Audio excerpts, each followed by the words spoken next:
চাঁপাইনবাবগঞ্জ সদর উপজেলার চরাঞ্চলে মোল্লান গ্রামটি সারস বক পাখির অভয়ারণ্য। গাছে বাসা বেঁধেছে শত শত পাখি। ভোর কিংবা রাত পাখির কলতানে মুখরিত থাকে গোটা মোল্লান গ্রাম।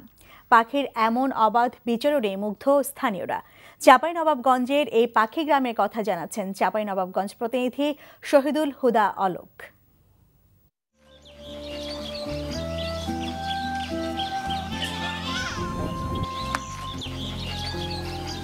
চাঁপাইনবাবগঞ্জ শহরের মহানন্দা নদীর শেখ হাসিনা সেতু পেরিয়ে ৮ কিলোমিটার দূরের গ্রামীণ জনপথ মোল্লান। চরাঞ্চলের সুন্দরপুর ইউনিয়নের এই মোল্লান গ্রামে বাসা বেঁধেছে শত শত সারস বক পাখি।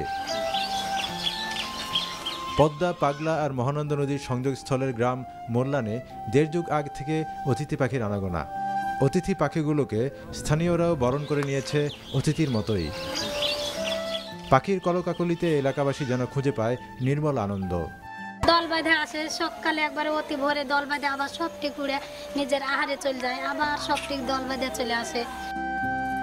প্রতিদিন পাখি দেখতে ভিড় করছে দূর দূরান্তের মানুষ। স্থানীয়রা নিজ উদ্যোগেই বন্ধ করে দিয়েছে পাখি শিকার। বহু শিকারী এখানে পাখি শিকার করতে আসে। আমরা শিকার করতে দিনে তাদের সাথে আমাদের বাদ প্রতিবাদ হয়।